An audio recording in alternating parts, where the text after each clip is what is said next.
Next on NTC News Tonight, DUIs are decreasing, but is that really the case? Turkey is burying its dead. And will there be a World Series champion crowned tonight? NTC News Tonight starts now.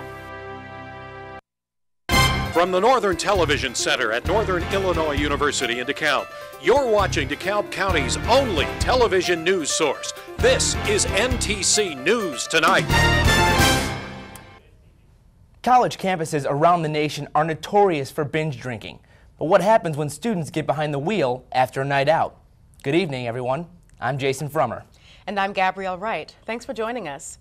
Statistically speaking, DUIs issued in DeKalb are decreasing, but students say this is not the case. NTC's own Jessica Patterson has more. NIU and DeKalb Police and Fire Department are showing students what can happen after drunken drivers get behind the wheel, with actors lying dead on the ground and helicopters flying high above.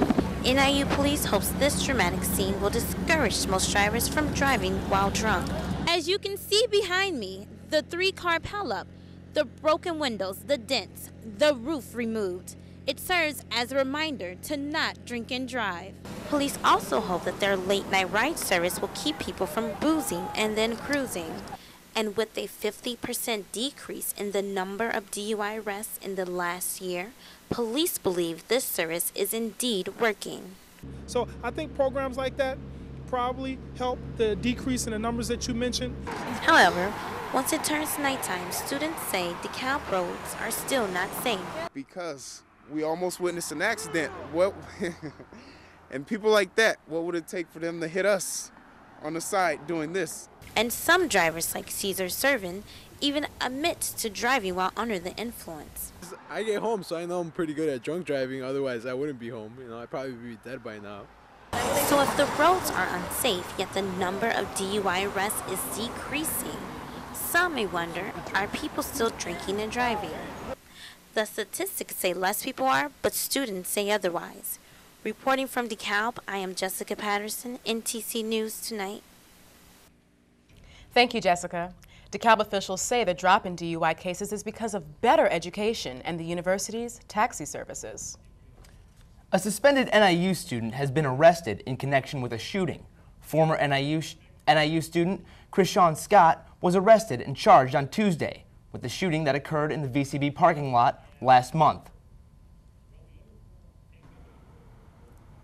DeKalb police have also arrested 2 other suspects and have charged them with armed violence, armed robbery, and aggravated battery with a firearm.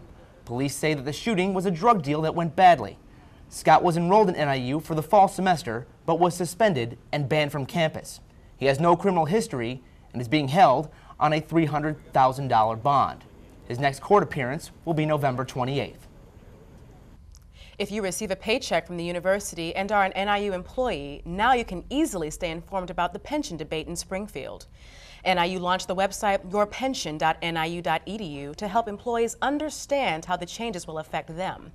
The website provides a section where employees can share how the pension changes will affect their lives. In addition to the Share Your Story section, the site also features a resource page, the latest news, as well as campus and legislation updates. This website is in response to loopholes in the system that have allowed lucrative pension benefits. The DeKalb Library is one step closer to renovations.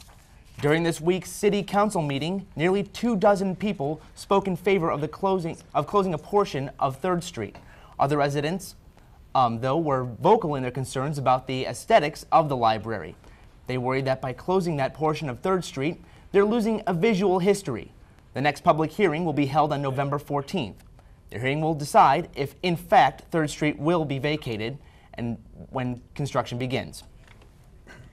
Speaking of renovations, 3 years ago, the Keslinger Road Bridge collapsed and the damage has not yet been repaired. And many are left wondering who's to blame. Jessica Kirk tells us more. In the summer of 2008, Enbridge Energy had begun an oil pipeline project that would extend throughout DeKalb. The company had contacted Welded Construction to help haul equipment and construction materials from one side of the bridge to the other. It's been 3 whole years since the Keslinger Bridge collapsed, and this is what it looks like today. It's no wonder why local residents and DeKalb County board members want the bridge rebuilt.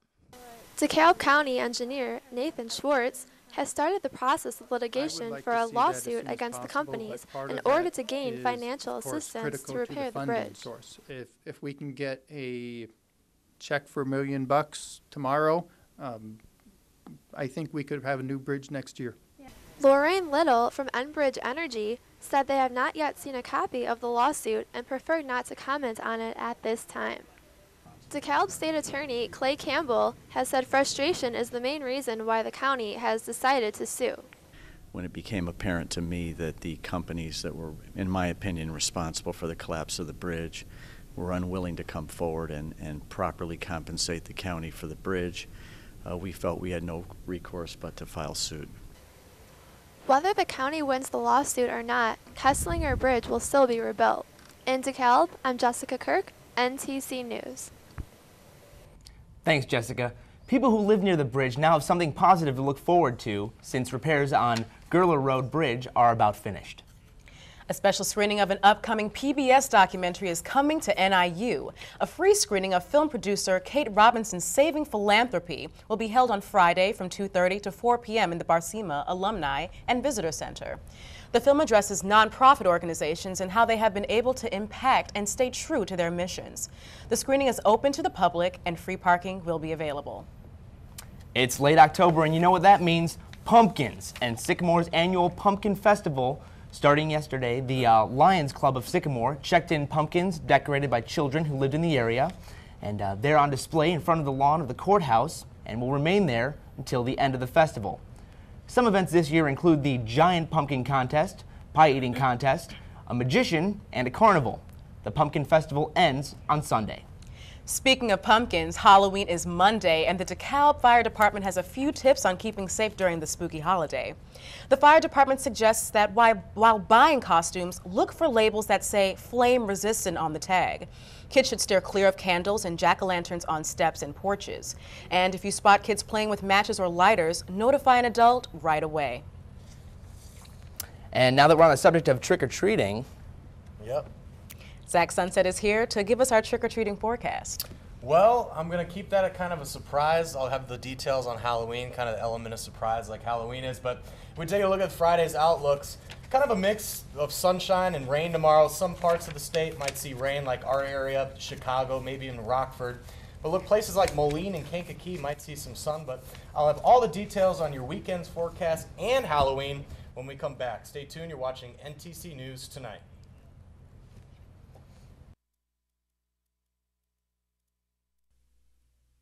Kind of have that ADD thing to where I can't really pay attention that well. I might as well just drop out. So I bounced from like foster home to foster home. Dropped out of hanging school my junior year. I was hanging out with some people now I realize I shouldn't have. They join gangs, start doing drugs, try to sell drugs. It distracts you from everything around you. You're always having to watch your back. You can't really be yourself. The one person who really got me to go back into school was my mom, my mother. My parents were the people that helped me the most. I need them to know that it really does help me, that they're there for me.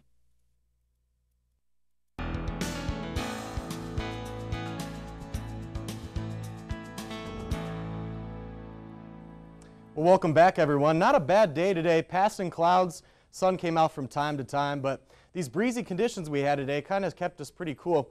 Temperature currently 53 right now. Pretty stiff wind north-northeast, 10 to 15 miles per hour. The great news today, no precipitation, so all in all, a nice day here in DeKalb. We're not going to warm up much more than what we're at right now, 53 for the daytime high. Our normal for this time of year is about 57, so about 4 degrees below that normal. Not too bad. One thing I wanted to mention here, the sunset, 5:56 p.m., kind of depressing when you go to work in the afternoon or morning and you come out about 6 and it's dark, but that sun's going away as we get closer to the winter months. Now, take a look at the current radar. Here in DeKalb, not a whole lot of activity, but a lot of activity throughout much of the Midwest here. Looks like some rain showers kind of popping up into southern Wisconsin right now. Our neighbors downstate into the Carbondale area, looking at a passing shower now. But these showers extend through Indiana, parts of Kentucky, into northern Michigan, and a rain band of showers all the way into Ohio. Those showers will continue to push east throughout much of the afternoon. Take a look at the bigger picture, the current radar for the United States. The big thing here, Texas, take a look. Like I've said before, give them a big yeehaw. Come on, folks. They haven't had rain all year long. Now they finally see some precipitation, slow-moving rain showers across much of the northern part of the state, but that's great for them. So good for you guys down in Texas, much needed rain. Now here's the precipitation model run for the 5 p.m. for tomorrow. Now as you can see, we're in that kind of light green area. That means we might see a possibility of a shower or two tomorrow after 1 o'clock. We might stay just south of that, so little chance of it, but nevertheless, if you make your way from home, coming back from class, what it might be, bring a rain jacket, bring an umbrella, you might need it. Now for tonight, actually mostly clear, low of 34 degrees. Then into tomorrow, pretty nice day, partly sunny, but as I mentioned, that 20% chance of showers after 1 p.m. It's going to be pretty windy, 10 to 20 miles an hour southwest winds. Nevertheless, 55 for the daytime high, so a little bit warmer tomorrow than it was today. If you look at tomorrow night, the rain showers should taper off, a low of 31. That's about a degree below freezing, so getting down below that freezing point is going to start getting frigid at night. Hey, if you haven't already heard, Monday, Halloween. Here's the trick-or-treat forecast for DeKalb. Trick-or-treat hours 5 to 8 p.m. It's going to be a great night for it. That really spooky type atmosphere for Halloween is going to be absolutely great. If you're taking your kids out trick-or-treating, maybe you're going out and you're trick-or-treating yourself, who knows? But if you're dressing up, you might want to consider your costume, maybe an Eskimo, a skier, because look at the overnight low, 38 degrees, it's going to be pretty chilly. Nevertheless, get outside and enjoy the Halloween night. Taking a look at the 5-day forecast here, kind of a different temperature trend here. Friday, 55, Saturday, getting down into the lower 50s, 52 for the daytime high. Into Sunday, warming up a little bit, 57 for Sunday. Then by Monday for the spooktacular forecast, beautiful day on Monday, sunny, 53. Then by Tuesday, the 1st of November, 60 degrees. So it looks like these fall-like temperatures are sticking around, and looks like Halloween's going to be pretty nice. You guys plan on dressing up? Actually, yeah, I got a pretty sweet Mario costume I plan on rocking this weekend. Excellent, excellent. What about you? Not me, but are you wearing the Eskimo outfit? I might, maybe a skier, because it'll be pretty cold out there, but looks great, guys. Well, thanks a lot, Zach. You got it. Governor Blagojevich won't be practicing law anytime soon. And William Selene is waiting for his verdict. Here's what's happening in Illinois. These are today's state lines.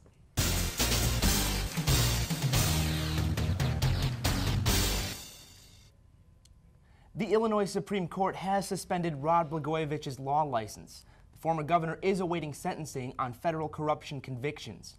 He's been a lawyer since 1984, but hasn't practiced since 1997 when he went to Congress. Suspension could lead to disbarment.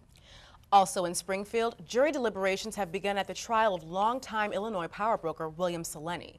Selene is accused of trying to shake down a Hollywood producer for campaign donations to then-Governor Rod Blagojevich. Illinois lawmakers have approved major changes to the state's electricity system, despite Governor Pat Quinn's veto. Both the House and Senate have voted to override the governor.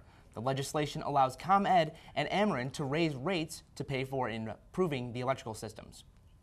Illinois Senator Mark Kirk says he's joining a West Virginia Democrat to propose federal legislation that combats prescription drug abuse. The measure targets doctors, clinics, and pharmacies that inappropriately prescribe or dispense prescription narcotics. It would raise prison sentences and fines. And those are today's state lines. Bernie Madoff's personal details emerge. And Turkey is still struggling to recover. Here's what's happening in today's World Watch.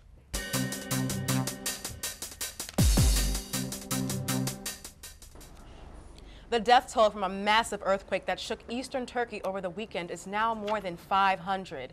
More than 1,600 people were injured. There are new reports of aftershocks in the country's south. Rescuers are still finding bodies in the rubble. Many bodies are still being buried.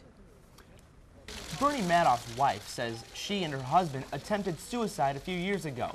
In an interview with CBS's 60 Minutes, Ruth Madoff says they took a combination of pills, including the sleep aid Ambien, after public outrage mounted over Madoff's infamous $50 billion Ponzi scheme. In December of last year, Madoff's son, Mark, committed suicide. Bernie Madoff is serving a 150-year prison sentence for the scheme. In Oregon, Occupy Portland demonstrators joined with union workers for a march through the downtown yesterday. Thousands took part in the march against what they say is corporate greed.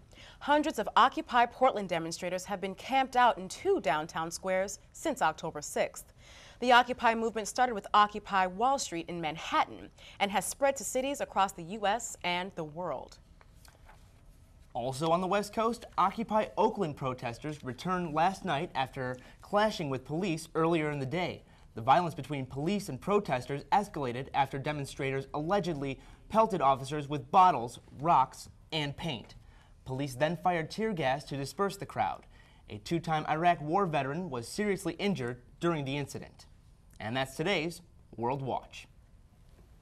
The MLB almost crowned a champion. And we asked students on the NIU campus who they thought would win the World Series. Here's what you told us. 3, 4, 4. I think from the American League, it's going to be the Texas Rangers, and from the National League, it's going to be the St. Louis Cardinals, unfortunately. But as far as winning the World Series, it's going to be the Texas Rangers. I honestly believe that they should have won it a couple of years ago, but I think this year will be their year. I think the Tigers and the Brewers are going to make the series, and the Tigers are going to win it because they have good defense. I think the Rangers are going to win it because they have a better team and they're deeper in the bullpen. Cardinals and the Rangers. And I probably think the Cardinals will win the World Series just because they have a better team overall. The Brewers and the Rangers, and the Brewers are going to win. The Rangers and the Cardinals are going to be two teams in the World Series.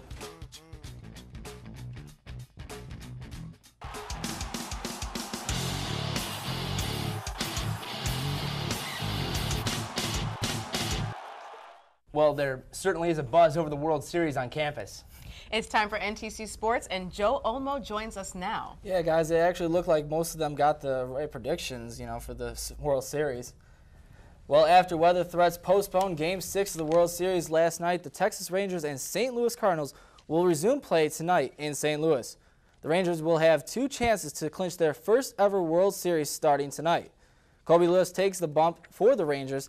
He faced the Cardinals in Game 2, going 6 1/3 and giving up only 1 run. The Cardinals look to keep the series live and force a Game 7 Friday night. Now turning to local, let's take a look at what's on deck in NIU sports for this weekend. The football team has the weekend off before taking on MAC West leading Toledo Tuesday night in Ohio. This is a huge game for the Huskies, who are a game behind in the standings. Now the women's volleyball takes a 7-match winning streak on the road this weekend. They travel to Eastern Michigan on Friday and Central Michigan on Saturday. High school football playoffs also begin this weekend, so let's take a look at a few matchups for a few of the area teams.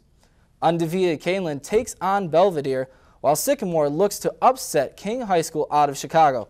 And Rochelle looks to do the same against another Chicago area team, Urban Prep Charter. If both teams pull off the upset, we could see a second-round matchup between Sycamore and Rochelle. And even though the NBA is still on a lockout, that doesn't mean we don't have basketball. Let's head out to the Pan Am Games for your play or plays of the day. Late in the game, the Dominican Republic on the break, but Marcus Lewis denies the game-tying basket. Take a look again as he pins it against the backboard. But Lewis wasn't done, and with time expiring, blocks another shot to give the U.S. a 77-76 victory. And finally, the Cubs have named a couple other people. They also hired Jed Hoyer and Jason McLeod to aid Theo Epstein. Thanks for the update on sports, Joe. And coming up, little homes with big price tags. We'll explain.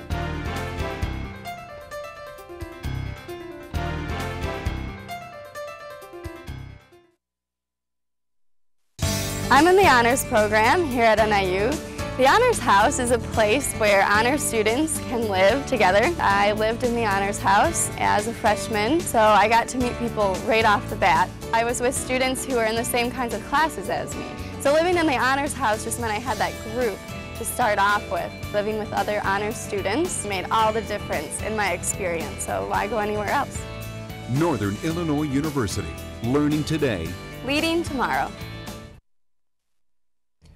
The economy has put a big dent in home prices. The average price of a new home is just under $210,000. That's a big drop from what it was 4 years ago. But there's one segment of the market that seems to be going strong: luxury homes.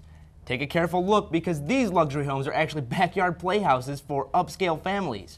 You want a little fairy castle for your girls? How about a replica ice cream shop or a firehouse? They can build it. Price tag? Anywhere from $4,000 to $20,000. Some even come with their own air conditioning and electricity. The company that builds them, Lilliput Playhomes, near Pittsburgh, says it sells a couple hundred of these every year. And when it's not a place for the kids to play, it could double as a hideaway for the guy who gets booted out of the house for whatever reason. Those are some really pricey crazy playhouses. What happened to like those plastic playhouses? Right, the Fisher Price ones? Fisher Price. I miss those. Yeah. Oh boy. NTC News Tonight is produced and directed by students here at Northern Illinois University. We want to thank you all for being with us. Enjoy the rest of your evening and have a great weekend. Thanks for watching. Goodbye, everyone.